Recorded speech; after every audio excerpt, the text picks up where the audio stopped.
La vérité peut être inconfortable, mais elle est essentielle. Dans un monde où la nature suit ses propres règles, deux histoires révèlent que même les rois de la savane doivent affronter des défis qui redéfinissent l'équilibre de la vie. Préparez-vous à une réflexion brute et réaliste sur la survie, le pouvoir et les leçons que la nature nous enseigne. Aujourd'hui, nous allons au-delà de la chaîne alimentaire pour examiner la nature la plus vile d'une meute et la résilience d'un prédateur solitaire. Un prédateur, le plus rapide de tous, doit faire face non pas à une attaque frontale et équitable, mais à la brutalité calculée d'une force 100 fois supérieure. La savane n'a jamais été tendre, mais cette fois, la lâcheté de la masse défie l'honneur de la survie. Avant de plonger dans cette histoire fascinante, dites-moi dans les commentaires ce que vous pensez de la lutte pour la survie dans la nature. Pensez-vous que ces récits peuvent nous apprendre quelque chose sur notre propre vie? Et si ce contenu vous inspire, abonnez-vous à la chaîne pour ne manquer aucune de ces histoires captivantes. Le soleil du matin rouge, brûlant et impitoyable, s'étalait sur les vastes plaines de Galagadi, transformant l'herbe ocre en un tapis d'or fané. L'air, encore frais de la nuit, vibrait déjà de la promesse d'une chaleur intense, annonciatrice d'une lutte quotidienne. C'était l'aube d'une saison sèche particulièrement rude, où chaque goutte d'eau et chaque ombre d'acacia représentait une monnaie de survie inestimable.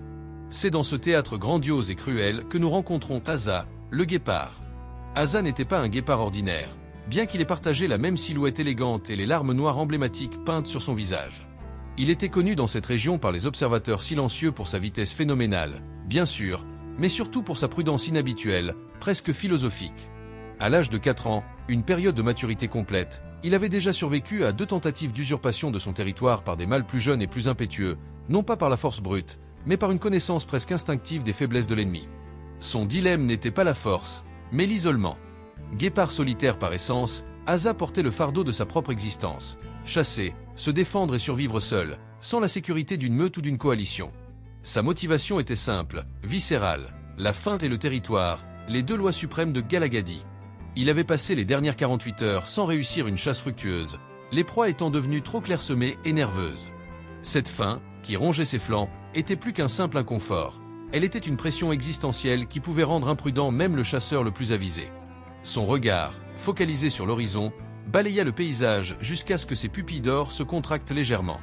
Le point de l'histoire qui allait changer son existence était en mouvement. Un nuage de poussière soulevé par les pas d'une colonie de babouins chacma. Ils étaient facilement 100, peut-être plus, une masse grouillante de fureur et d'anarchie organisée. La colonie était dirigée par un mâle massif et cicatrisé, nommé Zoul, dont la posture était une provocation constante et dont les canines étaient jaunies par d'innombrables combats. Zoul était le paradoxe de la savane, un animal social, mais d'une cruauté singulière, qui maintenait son leadership non seulement par la force, mais aussi par la peur et la menace constante. Son groupe, déjà survolté par le manque de nourriture, était en état d'alerte maximum, transformant leur déplacement en une démonstration de force et de chaos.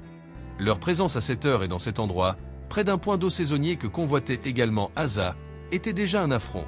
Cependant, le moment marquant, l'instant où la brutalité de la nature se manifesta dans sa forme la plus pure et la plus déstabilisante, se produisit lorsqu'Asa fut repéré. Le guépard était à l'affût, partiellement dissimulé par un bosquet d'herbe haute, observant les babouins dans l'espoir qu'un petit égaré ou un subalterne distrait s'éloignerait. Mais Zoul, vigilant et paranoïaque, le repéra. Au lieu d'un mouvement d'intimidation habituel, Oul émit un cri aigu, un appel de guerre qui ne demandait pas la fuite, mais l'attaque. Ce qui s'ensuivit fut une vague de violence collective. Les babouins de la première ligne, portés par le nombre et l'excitation de leur chef, ne cherchèrent pas la sécurité. Ils chargèrent. Les cris perçants, le battement des pieds sur le sol sec et le flash de dents terrifiantes créèrent un mur sonore et visuel qui aurait fait fuir un lion. Asa, bien que l'incarnation de la vitesse, n'était pas préparé à une telle vague de lâcheté concentrée. Son dilemme se transforma en horreur. Un seul prédateur, habitué à des proies solitaires et rapides, face à une centaine de bêtes intelligentes et hargneuses, prêtes à mourir pour le simple plaisir de la destruction collective. Il y eut un choc initial, une mêlée brutale où les griffes d'Asa se firent entendre, mais la masse était implacable, le submergeant dans une marée de poils, de crocs et de fureur.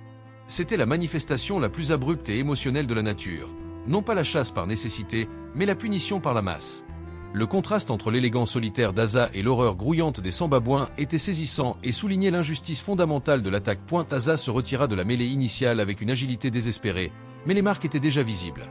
Une longue entaille, peu profonde mais sanglante, courait le long de son flanc gauche, souvenir amer d'une dent canine. Plus dévastateur encore, l'un des babouins, dans sa ferveur, avait réussi à lui mordre l'une des pattes avant. La douleur n'était pas insupportable, mais la gêne était immédiate, brisant la symétrie parfaite de sa course. L'équation de survie d'Asa reposait entièrement sur cette symétrie. Ralenti, il était un guépard mort.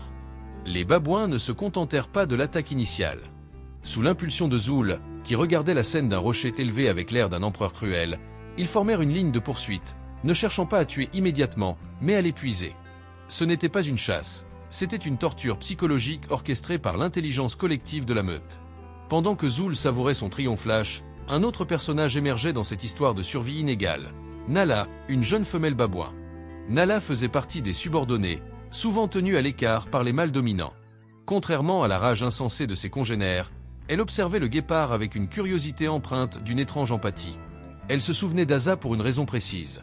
Quelques mois auparavant, elle avait vu le guépard s'éloigner d'une gazelle blessée mais toujours capable de se défendre, choisissant une autre cible. Une prudence, un évitement de la misère inutile qu'elle n'avait jamais observé chez les siens. Les babouins, y compris Zoul, étaient connus pour leur sadisme, s'attaquant souvent aux faibles même lorsque la nourriture était abondante. En regardant Asa boiter, Nala ressentit une honte inhabituelle. Elle voyait la lâcheté de sa propre espèce reflétée dans cette attaque, une force brute contre l'élégance blessée. Les jours suivants furent une épreuve. Pour Asa, la blessure à sa patte s'envenima légèrement, le forçant à chasser en plein jour, lorsque la chaleur était la plus accablante et les proies les plus méfiantes. Il était affamé, épuisé, et le territoire qu'il avait autrefois dominé devenait une prison. Les babouins, confiants après leur victoire facile, ne cessèrent de harceler le guépard, le traquant jusqu'aux limites de son territoire. Un après-midi, Asa s'effondra à l'ombre d'un monticule de termites, trop faible pour se relever. À ce moment de vulnérabilité extrême, le destin intervint. Nala, s'étant éloignée de la meute sous prétexte de chercher des fruits, arriva près du monticule. Elle ne vint pas pour attaquer ou observer passivement. Elle apporta une petite pâte de viande crue, restant à bonne distance, la laissant tomber dans la poussière. C'était un petit geste, presque insignifiant pour un guépard affamé, mais dans le contexte de la savane, c'était un défi silencieux à la loi du plus fort. Asa, à moitié conscient, ne fit aucun mouvement pour la chasser, simplement il la regarda avec des yeux mi-clos. Il ne comprenait pas l'intention, seulement l'absence d'agressivité. Nala, voyant l'acceptation tacite, revint plusieurs fois, toujours discrètement, laissant de petites offrandes de nourriture ou d'eau. Cette connexion inhabituelle et clandestine devint un fil ténu d'espoir. Nala, risquant le bannissement ou pire de la part de Zoul, sentait qu'en aidant Asa, elle se révoltait contre la cruauté futile de son propre chef. Pour Asa, ces petits gestes de soutien inattendus devinrent le moteur qui lui permit de survivre. Il ne chassait pas Nala, et Nala ne craignait plus son prédateur. Dans les moments de tension où la meute s'approchait, Nala utilisait des signaux subtils, un cri d'alarme simulé dans la direction opposée pour détourner l'attention des mâles. Elle montrait une force inattendue, la force de l'empathie, même au-delà des espèces. Les premiers conflits n'étaient plus seulement externes, ils étaient internes, déchirant le tissu social de la meute de babouins et testant la volonté de survie du guépard blessé, point et la convalescence d'Asa fut longue et semée d'embûches. La nourriture clandestine de Nala n'était qu'un palliatif, mais elle lui avait donné le temps de guérir. La véritable transformation commença lorsqu'Asa comprit qu'il ne pouvait plus compter uniquement sur la vitesse. La blessure avait laissé une cicatrice physique et psychologique. Il ne récupérerait jamais complètement l'élan parfait et insouciant de sa jeunesse. Il devait réécrire les règles de sa propre chasse. Il passa des semaines à observer, étudiant le terrain non pas comme un coureur, mais comme un stratège.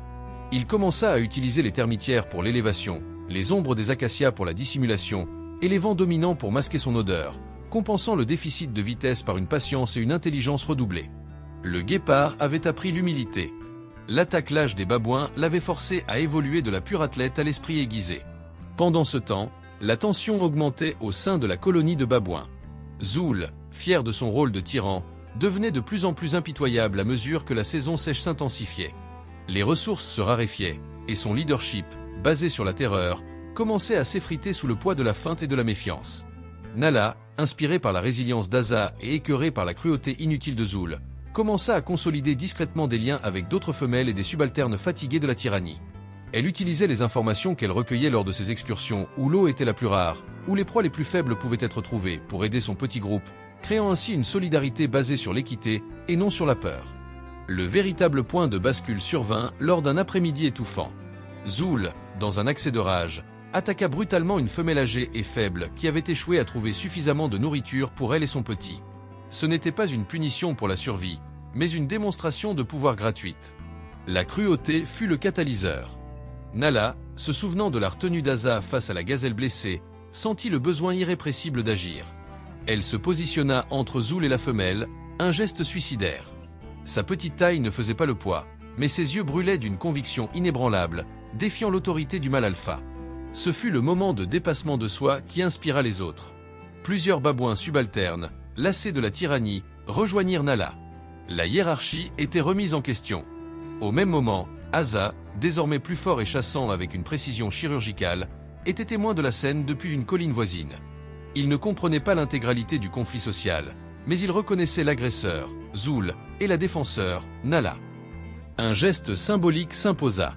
Asa se leva et, pour la première fois depuis des semaines, se déplaça délibérément vers les babouins, sans l'intention de chasser. Sa démarche était lente et marquée par sa démarche boiteuse, mais pleine d'une nouvelle autorité. L'apparition du guépard, le prédateur autrefois craint mais désormais blessé et respecté, coupa net le conflit. Zoul, pris entre la mutinerie interne et la présence d'un prédateur qu'il pensait avoir neutralisé, fut momentanément paralysé. Asa n'attaqua pas Zoul. Il fit un cercle lent et mesuré autour de Nala et des babouins rebelles, marquant symboliquement leur zone de protection. Puis, aussi mystérieusement qu'il était apparu, il disparut dans la brousse. Ce geste muet était une reconnaissance, une alliance non naturelle, une réécriture des règles de la savane. Le prédateur solitaire avait choisi de soutenir la justice des faibles contre la force du tyran. La transformation était complète. Asa n'était plus seulement un survivant, mais un symbole. Nala n'était plus une subalterne, mais une leader. L'affrontement latent entre Zoul et Nala, exacerbé par la présence imprévisible d'Asa, trouva son point culminant quelques jours plus tard, au bord de la mare de Sabor. Cette mare, ultime réserve d'eau dans cette partie du Galagadi, était vitale. Sa présence était un aimant pour toute vie, créant un carrefour de tension. Zoul, sentant son autorité s'échapper, avait décidé de consolider son pouvoir en monopolisant la mare, chassant brutalement toute créature, y compris ses propres subalternes, qui osaient s'approcher sans sa permission. Il régnait sur l'eau et, par extension, sur la vie et la mort. Nala, accompagné de son petit groupe de babouins dissidents, qui incluait désormais les femelles et les jeunes les plus vulnérables, réalisa que la survie passait par la rupture de ce monopole. La confrontation devint inévitable. Alors qu'il s'approchait de la mare, l'air chargé de poussière et de la promesse de violence, Oul émit un rugissement guttural. Le mâle dominant et ses partisans les plus fidèles formèrent un mur de fureur et de crocs. Le plan de Zoul était simple, écraser la dissidence par une brutalité écrasante et publique. La mêlée commença, non pas comme un combat de babouins pour la dominance, mais comme une véritable guerre civile au sein de la meute. Nala se battit avec la fureur d'une mère, mais la force brute de Zoul et de ses lieutenants était trop grande. Elle fut rapidement acculée, blessée par une morsure profonde à l'épaule. Alors que Zoul s'apprêtait à lui asséner le coup final, un flash ocre et noir déchira l'air. Asa, qui avait suivi le mouvement des babouins et anticipé le lieu du conflit, fit son entrée. Il ne chargea pas aveuglément. Il utilisa sa connaissance du terrain et sa vitesse stratégique. Sa patte blessée ne lui permettait pas la course habituelle, mais il était encore le prédateur le plus rapide sur une courte distance. L'objectif d'Asa n'était pas de vaincre la centaine de babouins, mais d'éliminer la tête. Il se concentra uniquement sur Zoul. La manœuvre fut d'une audace folle. Il contourna rapidement le mur de babouins fidèles, se déplaçant comme une ombre et créant une confusion suffisante pour séparer Zoul de ses protecteurs. Le guépard boiteux se jeta sur Zoul. Ce n'était pas une chasse pour la nourriture, mais une intervention calculée pour rétablir un certain équilibre. Le babouin alpha était terrifié, non pas par le prédateur, mais par la vitesse imprévue et l'attaque ciblée. La confrontation fut brève et intense. Zoul, habitué à dominer par l'intimidation, était mal préparé à un combat contre un adversaire aussi rapide et déterminé, même blessé. Asa l'immobilisa avec une série de griffures précises, visant le cou et l'arrière-train, l'empêchant de se relever complètement. Le climax n'était pas le duel, mais la réaction de la meute. Les babouins, témoins de l'humiliation et de la chute de leur tyran par un prédateur qu'ils croyaient avoir détruit, basculèrent. Les partisans de Zoul hésitèrent, puis, voyant leur chef vaincu et gémissant, ils s'enfuirent. La nature n'a aucune pitié pour les perdants. Le silence retomba sur la mare de Sabor, lourd et définitif. Asa, épuisé, relâcha Zoul, s'éloignant lentement. Il laissait Oul vivre, mais son règne était définitivement terminé, brisé non par Nala seul, mais par l'alliance tacite des faibles contre la tyrannie. La survie, l'équilibre de la savane et le leadership avaient été remis en jeu, prouvant que la force réside parfois dans la stratégie et la solidarité. Même interespèce. Le lendemain du grand affrontement à la mare de Sabor, l'atmosphère de Galagadi était étrangement différente. La violence avait cédé la place à une tension calme, le bruit des babouins excités au murmure de l'organisation. L'impact de l'événement fut profond et immédiat.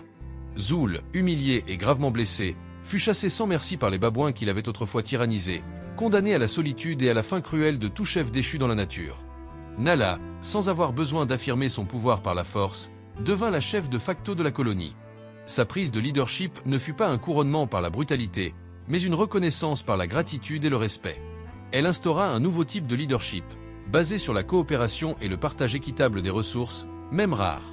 Les babouins apprirent rapidement que la survie collective était supérieure à la domination individuelle. L'attaque-lâche des 100 babouins s'était transformée en l'épreuve qui avait révélé leur besoin de justice et d'organisation morale.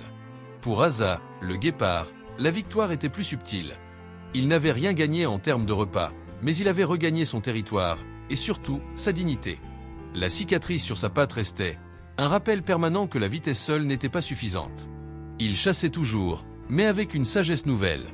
Il évitait les combats inutiles, favorisant l'efficacité et la stratégie. La transformation physique avait été complétée par une transformation intérieure. Le prédateur solitaire avait appris la valeur d'une alliance inattendue. L'impact de leur rencontre s'étendit bien au-delà de la mare. Une frontière invisible mais respectée s'établit entre le guépard et la colonie de babouins.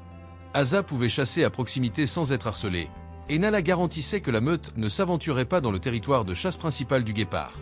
C'était un pacte de coexistence unique, dicté par le respect mutuel et l'histoire partagée.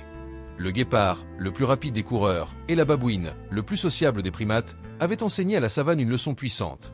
La force véritable ne réside pas dans la supériorité numérique ou la cruauté, mais dans le courage de défendre ce qui est juste, même si cela implique de défier l'ordre établi. L'histoire d'Asa et de Nala est devenue une légende chuchotée par les vents chauds du Galagadi, une histoire d'injustice transformée en rédemption. Asa, la vitesse incarnée, avait trouvé un second souffle dans l'intelligence et l'alliance. Nala, la subalterne, avait découvert que l'empathie pouvait être une force plus puissante que les crocs.